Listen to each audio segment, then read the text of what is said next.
बिस्मिल्लाहिर्रहमानिर्रहीम।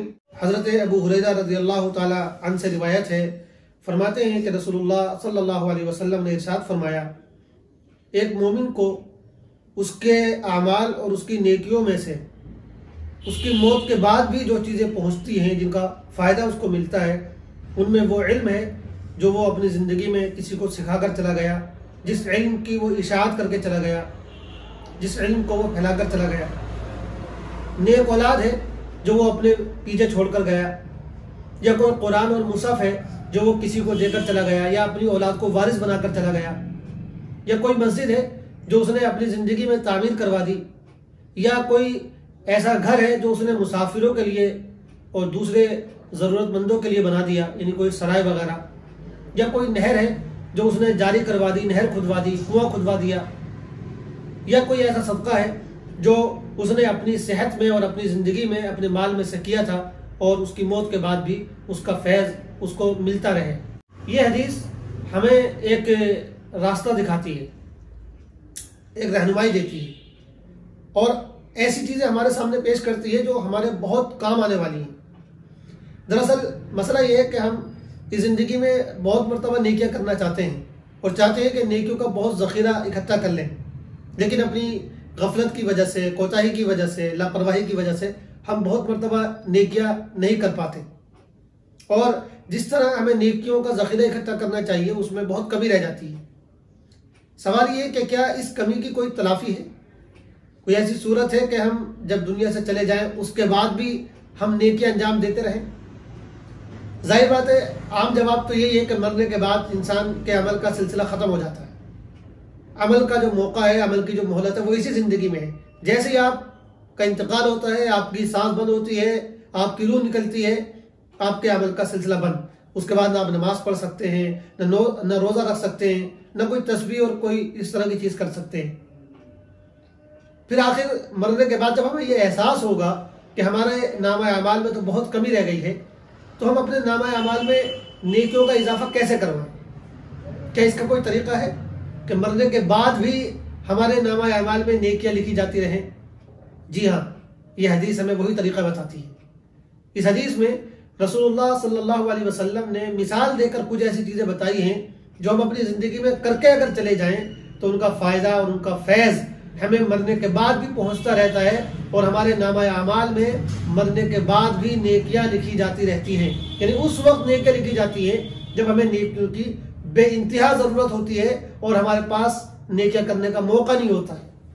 लेकिन हम जिंदगी में कुछ ऐसे काम कर आए थे कि अल्लाह ताला को वो काम पसंद आए और उन कामों का फ़ायदा मरने के बाद भी मुसलसल हमारे नामा अमाल में दर्ज किया जाता रहता है। ऐसे बहुत से अमाल हैं, बहुत से काम हैं। रसूलुल्लाह सल्लल्लाहु अलैहि वसल्लम ने इस हदीस में उनमें से कुछ बातें हमारे सामने रखी। सबसे पहली चीज़ है इल्म। कोई इंसान अपनी ज़िंदगी में इल्म की खिदमत करके चला गया, दूसरों को कुछ इल्म सिखा के चला गया, इल्म की इशाअत करके चला गया। कोई किताब, कोई मैगज़ीन, कोई मकाला लिख कर चला गया, कोई अच्छी वीडियो बनाकर चला गया, कोई इल्म का ऐसा सिलसिला जारी करके चला गया जो ज़माने तक बाकी रहा। तो ये जो पूरा सिलसिला है इल्म का, जो शागिर्दों की एक पूरी चैन है, मदरसा और स्कूल है कोई जो वो कायम करके चला गया, तो इन तमाम चीज़ों का फ़ायदा उसको मरने के बाद भी पहुंचता रहेगा। जब तक उसके इल्म के समरात बाकी रहेंगे, उसके नामा अमाल में नेकियां दर्ज की जाती रहेंगी। ऐसे कोई शख्स अपने पीछे नेक औलाद छोड़कर चला गया, उसने अपनी औलाद की बहुत अच्छी तरबियत की, उनको नेक बनाया, उनके दिल में आखिरत की फिक्र पैदा की, अल्लाह का डर, अल्लाह की मोहब्बत पैदा की। अब वो नेक औलाद नेकियां करती है, अच्छे काम करती है, अच्छी ज़िंदगी गुजारती है, तो उस नेकी का असर उसके बाप को, उसकी माँ को, उसके वालिदैन को भी पहुंचता है।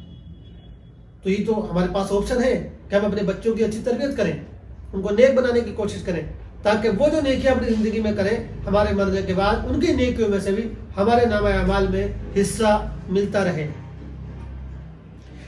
तीसरी चीज़ आपने फरमाई कि वो कुरान छोड़कर गया, किताबें छोड़कर गया जो उसकी औलाद ने विरासत में पाई। और मुराद ये भी है कि वो किसी दूसरे को कुरान देकर चला गया। किसी को आपने कुरान हदिया कर दिया, किसी को आपने कोई किताब हदिया कर दी, किसी को आपने कोई इस तरह की चीज़ हदिया कर दी जिसको वो पढ़ता है और फ़ायदा उठाता है। ख़ास तौर से कुरान का जिक्र किया गया है, लेकिन इसमें जो है कुरान के अलावा हदीस की किताब, इस्लामी कोई और किताब, वो भी इसमें शामिल होगी। तो कोई किताब इस तरह की आप किसी को देकर चले गए या आप अपनी औलाद के लिए छोड़कर चले गए, जिसको वो पढ़ते हैं, उससे फ़ायदा उठाते हैं, उनका सवाब भी आपको मरने के बाद मिलता रहेगा। ऐसी कोई मस्जिद बनाकर आप चले गए, आपने कोई सराय, कोई घर ऐसा बना दिया जिसमें मुसाफिरीन आते हैं और ठहरते हैं, तो जब तक वो घर बाकी रहेगा, जब तक वो मस्जिद बाकी रहेगी, उस वक्त तक आपके नामा अमाल में नेकियां लिखी जाती रहेंगी। ऐसे आपने फरमाया कोई नहर आप खुदवा के चले गए, कोई कुआं बनवा कर चले गए, और आजकल हम देखें तो कोई आपने वाटर कूलर लगवा दिया, पानी की कोई ऐसा इंतजाम करवा दिया कि आपके मरने के बाद भी पानी का वो सिलसिला जारी है और लोग उससे फायदा उठा रहे हैं, अपनी प्यास बुझा रहे हैं। तो जब तक वो सिलसिला बाकी रहेगा, वो नहर, वो कुआं, वो वाटर कूलर बाकी रहेगा, उस वक्त तक आपको नेकियां मिलती रहेंगी। ऐसे आप अपनी जिंदगी में कोई और सदका करके चले गए थे और वो सदका बाकी है। आप मिसाल के तौर पे किसी को कपड़े देकर चले गए, किसी को गाड़ी देकर चले गए, किसी को कोई घर देकर चले गए, तो जब तक वो चीज़ें बाकी रहेंगी और फ़ायदा उठाने वाले उनसे फ़ायदा उठाते रहेंगे, आपके नामा अमाल में नेकियां दर्ज होती रहेंगी। तो इस हदीस में कुछ मिसालें पेश की गई हैं, इनके अलावा और भी चीज़ें हो सकती हैं, ऐसी चीज़ें जो अपनी ज़िंदगी में कर जाएं लेकिन उनका फैज़ हमारे मरने के बाद भी दूसरे लोगों को पहुँचता रहे। तो अगर दूसरों को फैज़ पहुँचता रहेगा तो हमारे नामे अमाल में नेकियां दर्ज की जाती रहेंगी।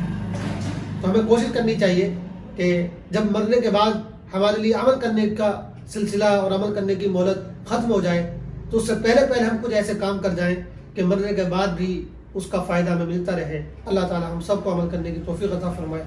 वस्सलामु अलैकुम व रहमतुल्लाहि व बरकातहू।